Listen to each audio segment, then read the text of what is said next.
Hi, it's Barbara. In this series, I'd really like to answer questions I get asked a lot or concerns parents have, and maybe give some tips if it's helpful. The title will probably give it away if that's something for you.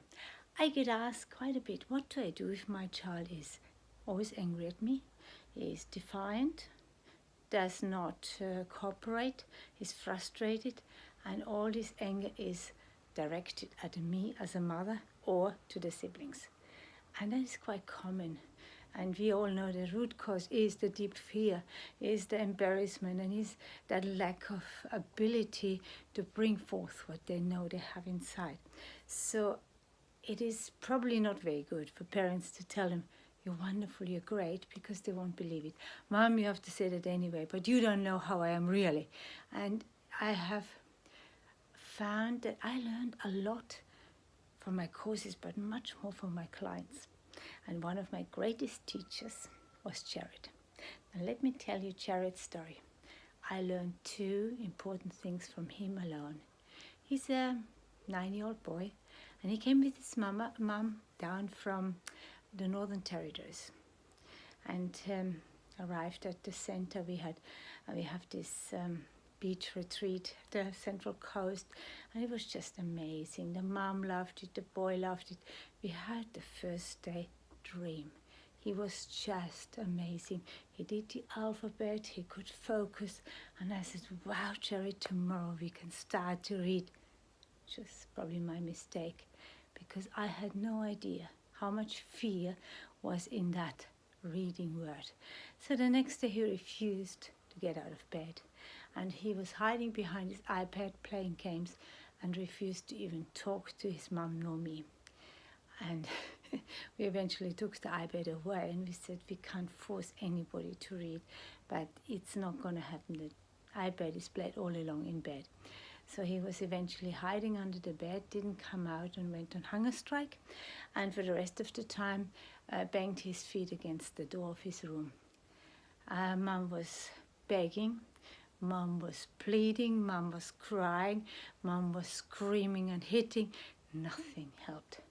And I was kind of really at the end of my wisdom, and I said, we have to find a different approach. And when Mom was already ready to go back to Darwin, I said, no, this is going to be a great opportunity to make a change that will last for a lifetime. And so when I asked my group, I said, what do you do with a child like that? It's obviously an issue for the parents. What can that poor mom do differently? And so what they came back with was brilliant. I had never heard of parenting with love and logic. So the mom immersed herself in parenting with love and logic to put in boundaries in a nice, supportive way without going into a power struggle with the child. So Jared got some boundaries, but eventually, every child needs the mom. And after day 3, or in the sort of after one day of hunger strike, eventually Jared wanted food. And we had learned enough to say, absolutely, we were going to go to a restaurant and the beach. We had a lovely sandwich there. And he said, okay, I'm coming. But, it took another hour for him to put his shoes on, because he wanted his mom to put the shoes on. So when his mother didn't do what she always did, it just interrupted his whole pattern. And he tested her every day, but she did not waver.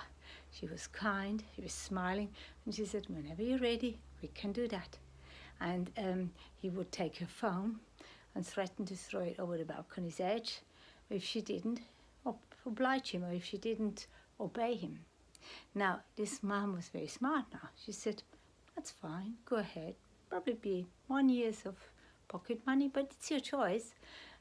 And he thought about it, and he thought of the consequences. And all of a sudden, he brought the phone back to her.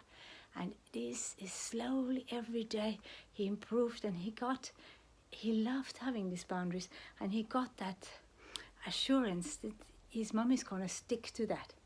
And I have learned another thing from him that is far more valuable. And it was seeing huge results. And that was to get him finally to overcome his fear of reading. And I tell you that tomorrow.